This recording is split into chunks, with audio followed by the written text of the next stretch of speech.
अस्सलाम वालेकुम।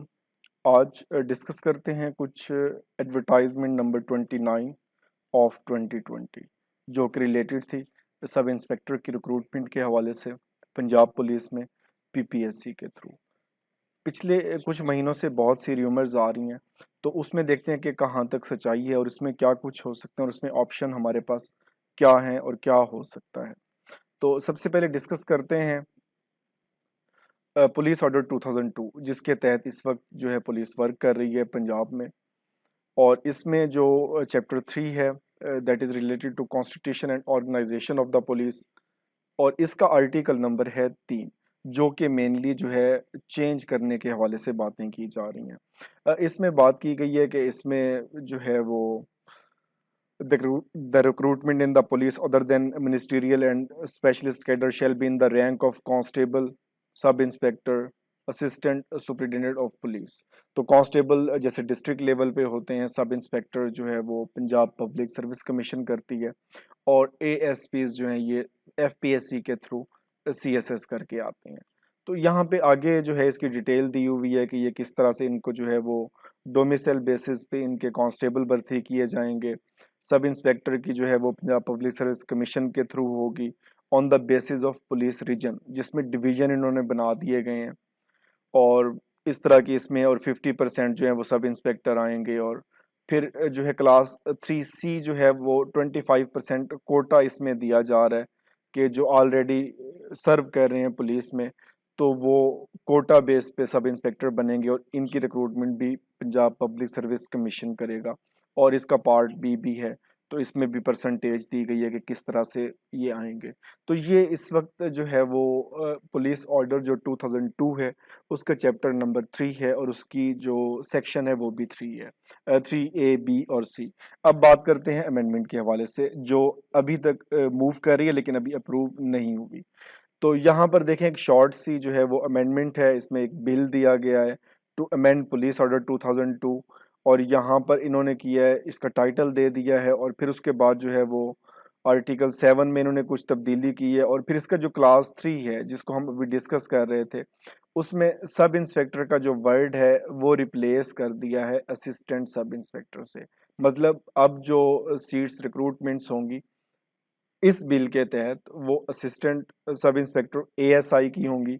और क्लास 3B में अगेन इन्होंने जो रैंक है सब इंस्पेक्टर का shall be made through Punjab public service commission on the basis of police region in which district domicile of the candidate is located and shall not exceed 25% of total post in the rank of ASI, इसमें की है। और 3C जो कोटा था जिसमें sub inspector directly जो है वो असिस्टेंट सब इंस्पेक्टर बन रहे थे और ये हेड कांस्टेबल के हवाले से। तो इसमें जो ये स्लाइड है ये मैं टेलीग्राम पे शेयर कर दूंगा, तो आप इसको पढ़ सकते हैं। तो इसका पुलिस ऑर्डर यहाँ से देख लें, यहाँ से देख लें। तो ये बेसिकली जो बिल प्रपोज किया गया है, अभी तक इसका कोई अप्रूवल नहीं हुआ। अब इसकी अगर रीज़न देखें तो क्यों अमेंडमेंट की जा रही है, तो उनका आर्गूमेंट ये है कि हम पुलिस की एफिशिएंसी को बेहतर बना रहे हैं, कि इनकी जो प्रमोशन होगी वो परफॉर्मेंस बेस पे होगी। हम एएसआई जो है वो रिक्रूट करेंगे, फिर जिसकी परफॉर्मेंस अच्छी होगी तो वो सब इंस्पेक्टर, और फिर जो है वो इंस्पेक्टर की इस तरह से उसकी जो है रैंकिंग होगी। तो एक हायरार्की पूरी उसमें ये बात कर रहे हैं जो आईजी साहब हैं, तो वो एक इफ़ेक्टिव बनाना चाहते हैं, इसकी एफिशिएंसी को अच्छा बनाना चाहते हैं। तो अगर इसमें अब बात करें कि अब सबसे जो इम्पोर्टेंट बात है, सबसे पहले कोई ऑफिशियल स्टेटमेंट इस वक्त तक नहीं आई। ये जो भी है इसमें ये बिल सर्कुलेट कर रहा है, बट ऑफिशियल डिपार्टमेंट की जो वेबसाइट है पंजाब पुलिस की बहुत एक्टिव है, उस पर आपको डे टू डे आपको अफेयर्स मिल रहे हैं, तो उस पर वहाँ पे ये अवेलेबल नहीं है। वज़ीर आला को भेजी गई है, उसमें अप्रूवल हो गया है, ये हो गया है, लेकिन अभी तक ये गज़ीटर में प्रिंट नहीं हुई। बिल जब अमेंडमेंट होती है तो वो गज़ीटर में प्रिंट होता है और फिर फाइनली जो है वो इनेक्ट कर दिया जाता है। और ये जो पीस ऑफ पेपर इसमें बात की, तो ये 3 महीने से जो है वो गर्दिश कर रहा है। तो अगर इतना ही एक्टिव था तो अब तक विथड्रॉ हो जानी चाहिए थी, जिस तरह से बातें की जा रही हैं।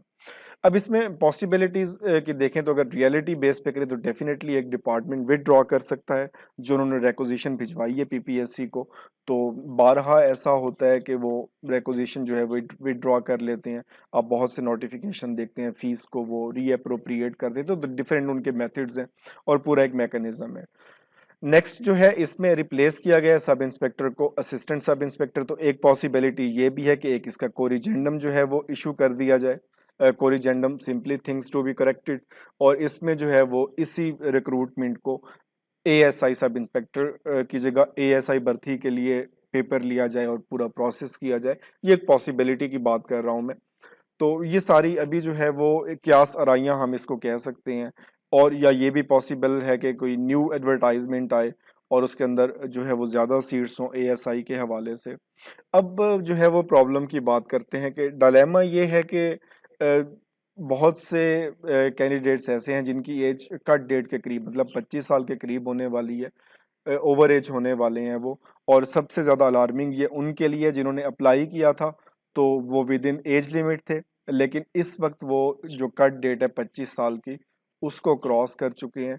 तो डेफिनेटली उनके लिए एक अनरेस्ट है, उनका मेंटली टॉर्चर है ये कि या तो इसमें एज रिलैक्सेशन दी जाए और फिर सीट्स भी जो भी इसमें ये करना चाह रहे हैं उसको एडवर्टाइजमेंट करें।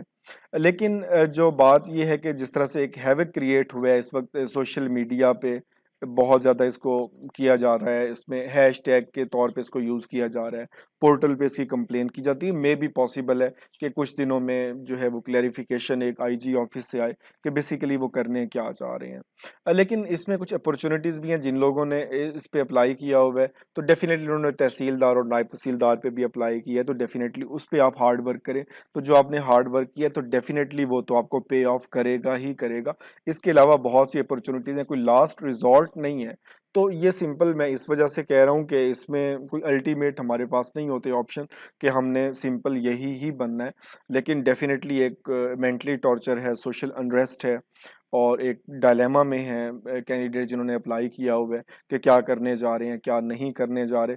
लेकिन किसी भी सूरत में जो एक मैं अगर आपको एक एसेंशियल सजेशन दूं तो उसमें आपने अपनी स्टडी को स्किप नहीं करना। आपने ये नहीं करना कि आप बुक्स को रखते हैं कि इसमें अब कैंसिल हो गई हैं, अभी कोई विड्रॉ नहीं हुआ, कोई ऑफिशियल नोटिफिकेशन नहीं आया। और इसमें एक और बात भी होती है कि जब कोई लॉ जो है वो इन्फोर्स किया जाता है तो वो उसी डेट से किया जाता है। तो मे बी इसकी जो है रिक्रूटमेंट हो जाए, जब तक ये प्रोसेस होते रहें तो ईद के बाद जो है वो पीपीएससी पेपर कंडक्ट करवा ले। या आज 10 जुलाई को इसमें काफ़ी सर्कुलेशन में थी चीज़ें कि पीपीएससी को भिजवा दी गई है रिक्वेजिशन। तो एक इसमें कॉमन सेंस की बात है कि आज जो है वो सैटरडे था और सैटरडे को जो है वो पीपीएससी का ऑफिस क्लोज होता है। तो बेस्ट विशेस हैं आप सबके लिए, जो भी हो उसमें बेहतरी होनी चाहिए। एज रिलैक्सेशन करें, इसका कोरिजेंडम दें, या जो भी इसमें ये करने जा रहे हैं इनको क्लैरिफाई करना चाहिए कि इसमें क्या किया जाए। लेकिन कहीं भी आपने अपनी स्टडीज़ को जो है वो इसको स्किप नहीं करना, इस पे आप मेनली फोकस करें। बहुत सी आपने और पोस्ट पे अप्लाई किया होगा लेकिन डेफिनेटली जो है मेजॉरिटी ने तहसीलदार और नायब तहसीलदार पे अप्लाई किया हुआ है। तो ये आप अपनी एनर्जी यहाँ पे कन्वर्ट कर सकते हैं। तो यहाँ पे भी इसका भी इंशाल्लाह कोई ना कोई सोल्यूशन निकल आएगा। तो जितने भी र्यूमर्स हैं इन पे अभी कान ना धरें, जब तक कोई ऑफिशियल न्यूज़ नहीं आती तो वो ऑथेंटिक नहीं होता। थैंक यू और बेस्ट ऑफ लक।